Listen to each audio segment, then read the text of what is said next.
Today's show is sponsored by the ABV Barrel Shop.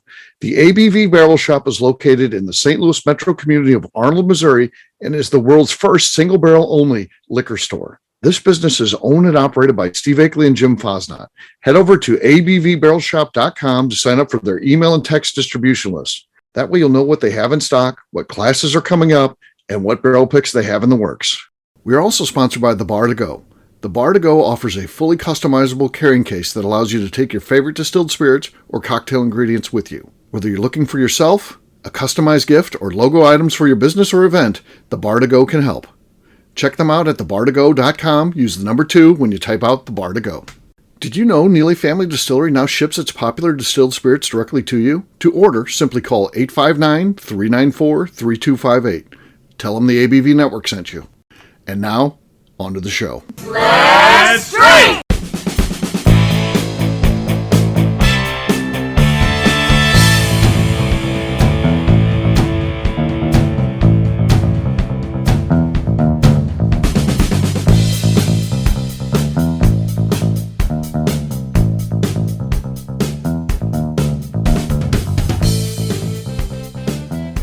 Welcome to the Bourbon Daily, the podcast about everything bourbon delivered to you every day of the week. Today on the show, we discuss whether we love or hate Glencairn glasses. My name is Miss Beka Sue. Please join me in welcoming my co-host, Steve Akeley, along with our special guests, Wes Harden, Bo Cumberland, and Adam Stump. Hey, gang, what's up? Hello. Oh. Howdy. Hello. So, yeah, we'll be talking about the Glencairn and what we think about that. Do we love it? Do we hate it? We'll get to that after the break. It's a show by Beka, and it came up in conversation when she was doing a barrel pick with Jackie and Stephen Fonte, and they were saying how much they hate the Glencairn, and we'll talk about their thoughts on that and our thoughts on it. But we'll get to that after the break. For right now, Wes said there's something he wanted to talk about. What is that, Wes? Yeah, so as we're recording tonight, I'm actually not at home. I'm house sitting for a good friend of mine, dog/house sitting. And so I'm sitting here and they're like, it's my best friend. So we know each other inside and out, family kind of thing. But even given that, I still feel weird, like sleeping in someone else's house that's not like my parents or family or something. Right. Have you ever house set? It's different. Like if I came over here and we partied and I crashed and spent the night and got up and left the next morning because they're here, right? It's their house. If, and I'm sure everybody has, but if and when you've stayed at a non-family member's house by yourself, are you okay with that? Does it make you feel kind of weird? Do you kind of like, I don't know, it's just it's a really strange feeling to like be in someone else's house without them there. It's a weird kind of thing. Yeah. My question is, how long did it take you before you went through their underwear drawer? Well, sure, of course. No. Right to the nightstand you went. Yeah. No. Okay. It is weird staying in someone else's house. It is, isn't it? Yeah. It's always weird. Yeah. Like it's always like we're going even when they are there, it's a little bit weird. I think I always think it's a little bit awkward. And especially if they're not there, like you said, like that it's even more weird because you're kind of like I always kind of feel like there's like cameras on me the whole time. Like if I like go and I'm just like searching, not in a weird way, but like if I'm searching not in a weird way for cameras. The normal have only in the bathroom, right? Yeah. The normal bathroom cam is fine. For a coffee cup, I'm like, are they watching me search for a coffee cup right now? Yeah, of course. Are they looking at me search for a coffee cup? I'm not trying to open all There's a cabinets. control room. Yeah, I'm just trying to find a coffee cup. Huh. And like it just is a little bit strange. Interesting. I would assume it's weird. I don't know that I've ever stayed at anybody's house because I never had to do any pet sitting jobs or anything like that. So I've never actually done that. I mean, I don't know, Bo and I once stayed at Lenny. Lenny has a second house in Buna, and we stayed there. Well, that's like as close as I've got. But again, he rents it out, so it's almost like it's a business, So it's an Airbnb type of thing normally. So and we drank all the bourbon in the cabinet. Yeah. I don't know if we're allowed to or Bo and I have a history of that. We used to stay at Neely Family Distillery. And we would just go drink whatever we want. They never invited us to do so, but we thought, well, we're here, we're locked in. I think anything goes when you're in there. About right. Yeah, we just started drinking everything. Cleared out a bunch of. I felt like we were helping them because we're getting rid of some old inventory for them. We're drinking. Yeah. Thank God for you and Bo, Steve. We were doing the hard work no one else wanted to do. Thank God. Thank God. Adam, you ever have to house sit or be in someone else's house again? Not parents or anything like that. Just something like a friend. No, I mean not in a minute. I mean not since like spending the night at someone's house as a kid. I don't think.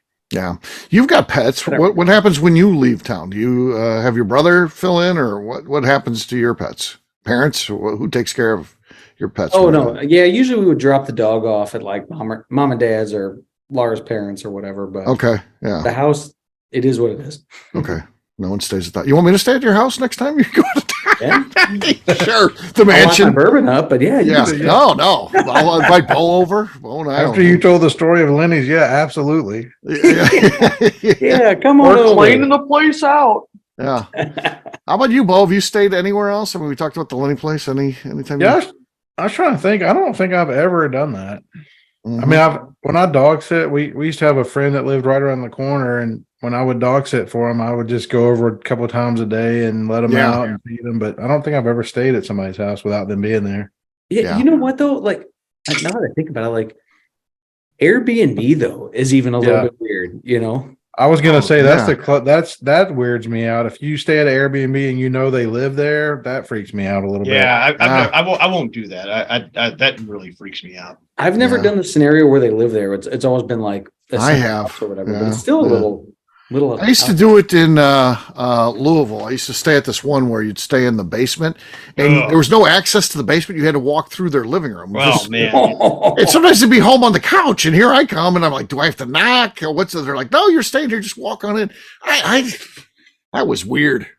That was just weird. Yeah, of course, they're young people, so they're just trying to make money to make their house payment. So, me, this old guy staying in their basement, this is just it's a weird situation.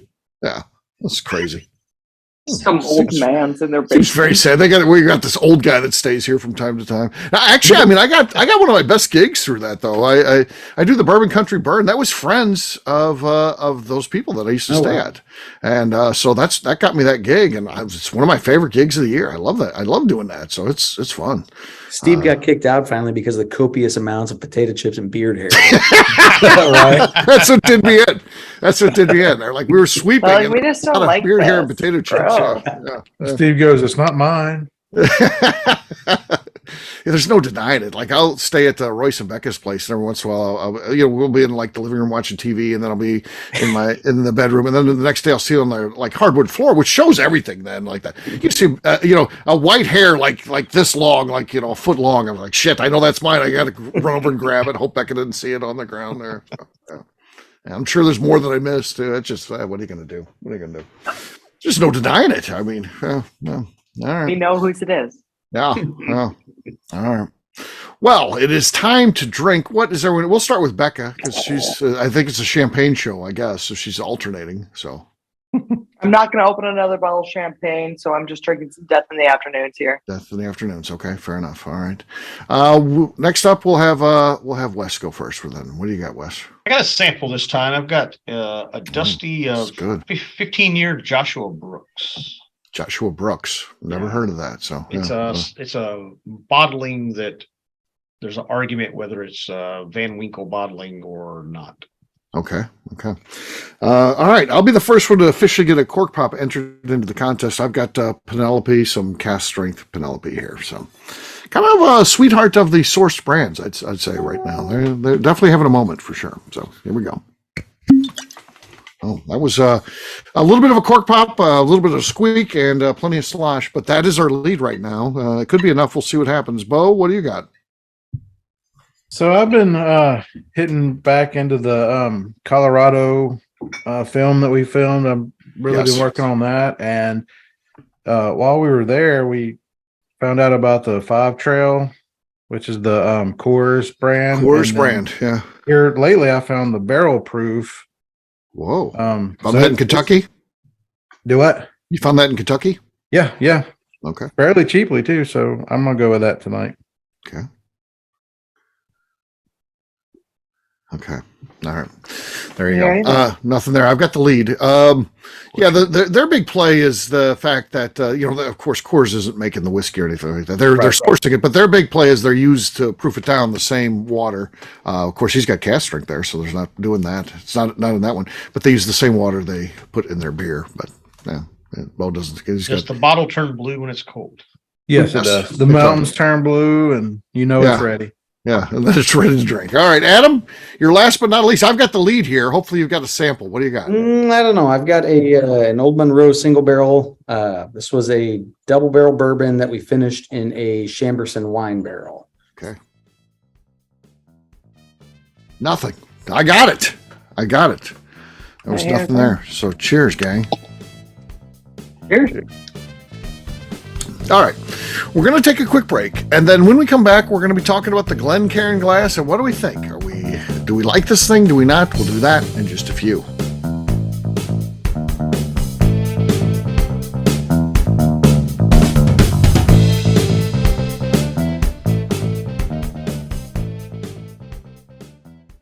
Let's talk about the people who make these shows happen. First up is the ABV Barrel Shop. It is the most unique shopping experience in the world of bourbon, as the ABV Barrel Shop only sells single barrels. Owners Steve Akeley and Jim Fosnot select. With over 100 distilleries on board to sell us barrels, we are home to the most unique and diverse barrel pick selections in the bourbon world. By signing up for our email, you will always know what we have in stock. In addition to the single barrels, we'll have a gift shop featuring ABV Barrel Shop as well as ABV Network merchandise. We are partnering with vendors like Art Eatables and Old Man Bay Signs to bring you unique items you can't find anywhere else. We will also have a 24-seat classroom where we are offering educational and fun classes like Breakfast and Bourbon, a series where we pair donuts and bourbon, customer barrel picks, and opportunities to learn from master distillers and other bourbon dignitaries. Best of all, we feature a tasting bar where you can try before you buy. All of this is located in the St. Louis metro community of Arnold, Missouri. If you are in the St. Louis area, please stop by to say hi. If you're traveling in from outside the area, please take advantage of our hotel rates with the Drury Inn and Pear Tree Inn, less than a mile from our shop. This can be done via the links in our Visit St. Louis section on our website. Head over to abvbarrelshop.com to plan your trip. The ABV Barrel Shop. It's where single barrels live. Hi, this is Steve Akeley, owner of the ABV Network. We're sponsored by the Stave and Thief Society. This is where you, a bourbon enthusiast, can expand your knowledge and emerge a bourbon steward. In 2017, I completed my Executive Bourbon Steward certification. It's the most comprehensive bourbon certification program available and connects you with an expansive network of bourbon enthusiasts and professionals. Check out the full listing of in-person and online certifications and join the society today by enrolling at staveandthief.com. Okay, let's talk about the Neely Family Distillery. In 2018, I met Royce Neely at an industry event. He started appearing on our shows, and we became friends during my frequent trips to Kentucky. Today, he is amongst the leaders of young distillers leaving their mark on the bourbon industry. A visit to Neely Family Distillery yields insight on their unique family history, why their products are special, and gives you the opportunity to taste their whiskey, moonshine, and creams. Check them out at NeelyFamilyDistillery.com or visit them in Sparta, Kentucky.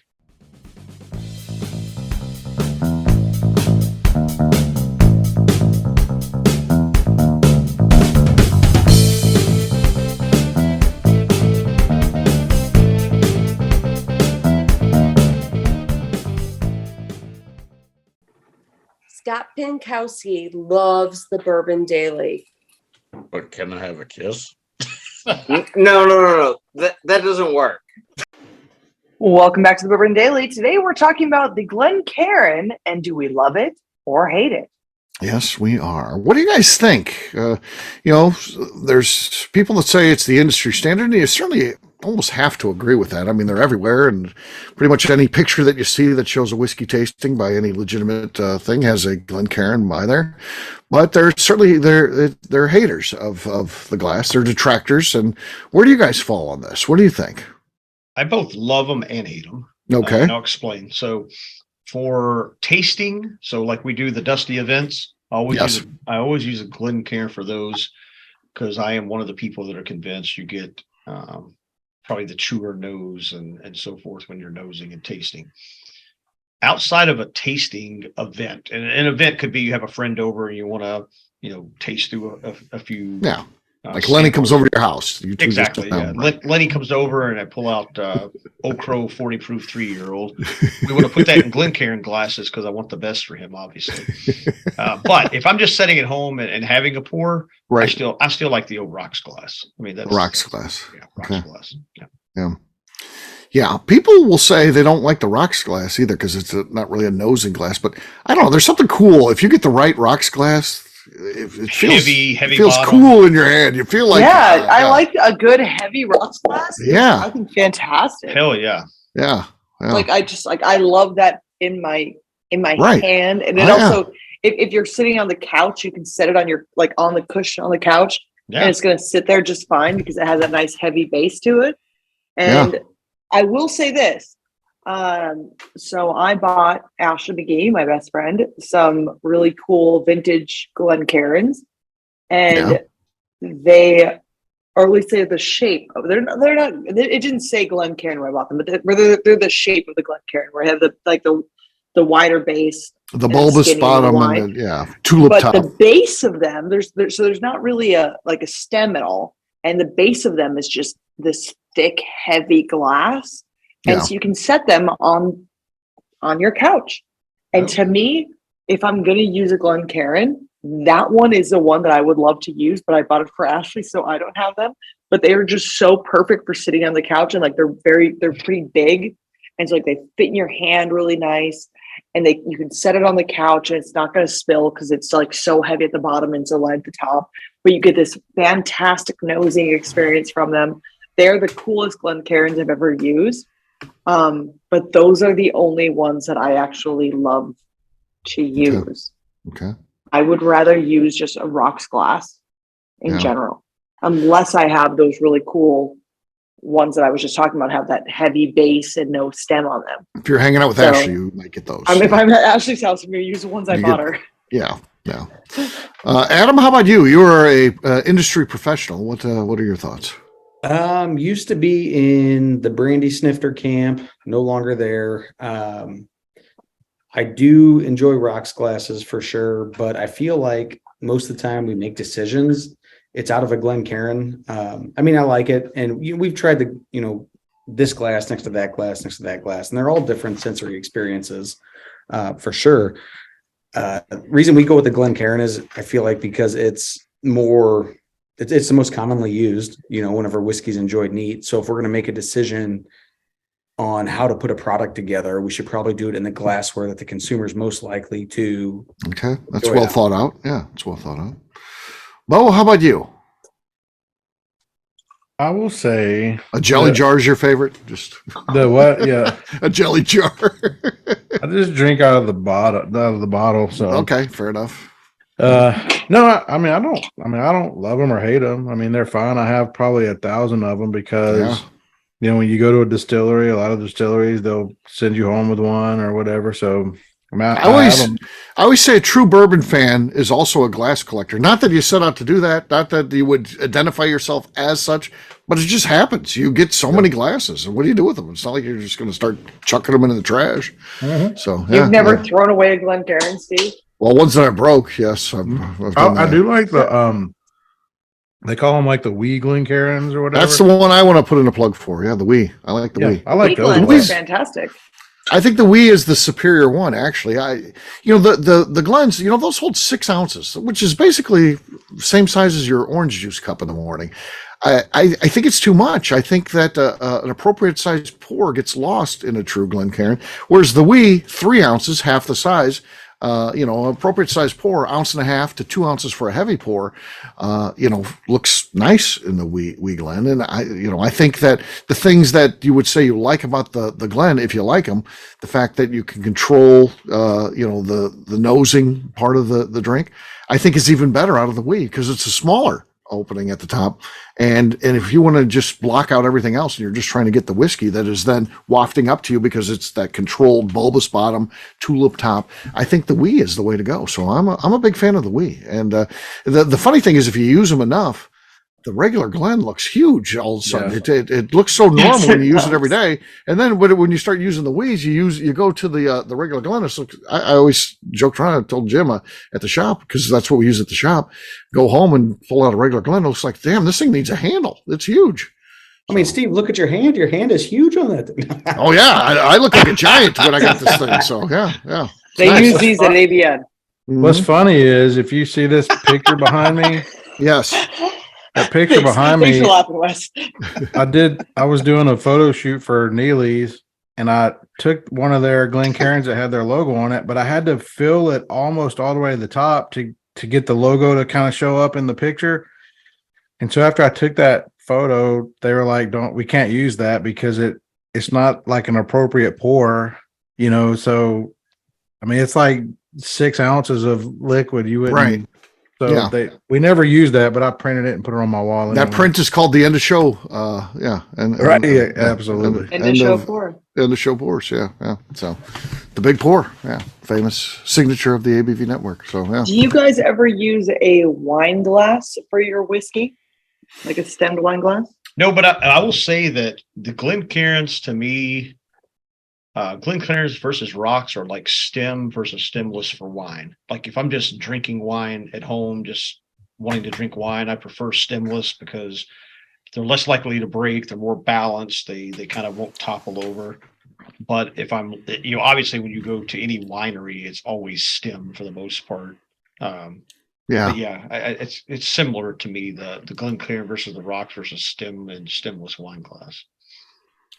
I've never used a wine glass to drink whiskey, but I've used the one with the long stem. What do they call it? Capito or something? Capitos. Like that? Those are good. I like those. Those aren't bad. I like those. Yeah, I like those too. I like those. Those are good.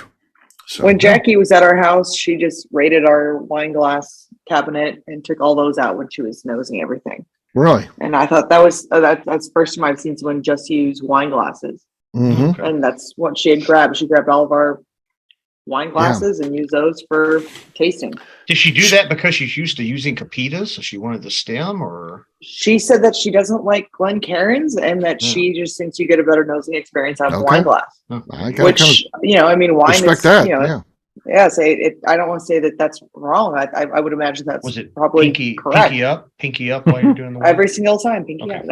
She did the pinky up. Okay. I just want to make sure I thought it was interesting, and it was, but this entire conversation got started because we went on a barrel pick over at Wild Turkey, and I spoke to both Fonte and Jackie, and both of them were like, I fucking hate Glencairns. They both said they don't like to drink out of them at home. They almost never drink out of them at home. And I was like, that is really interesting. And I don't disagree with that.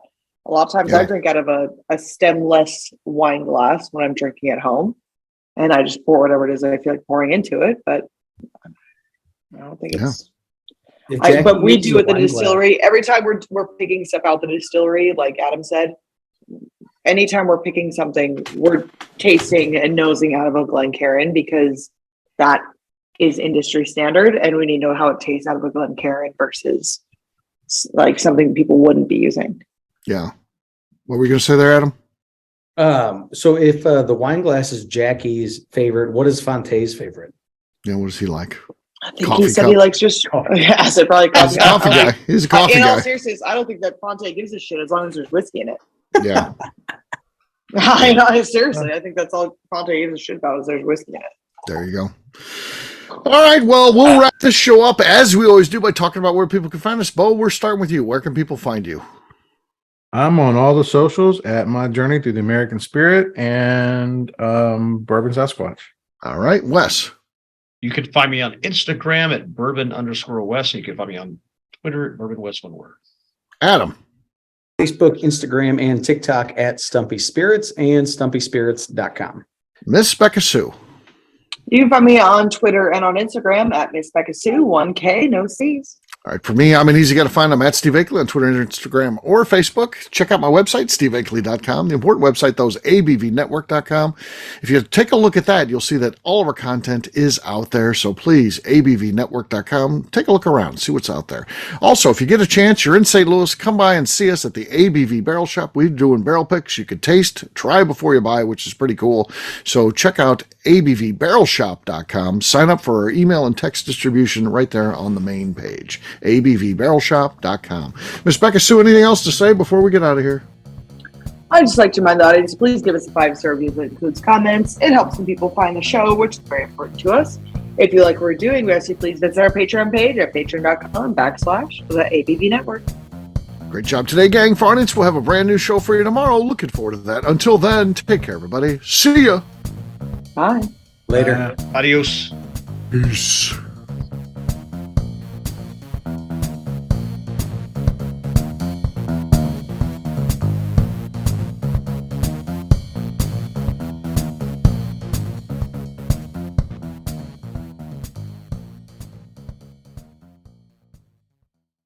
Before we finish the show, let's talk about some great companies that support the ABV network. First up is Moonshine Still Pro. Moonshine Still Pro has a full line of products to help the home distiller.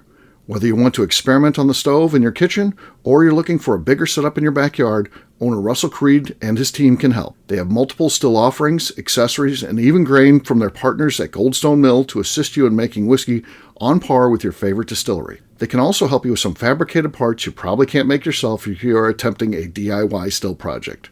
Learn more or order your still or parts at moonshinestillpro.com.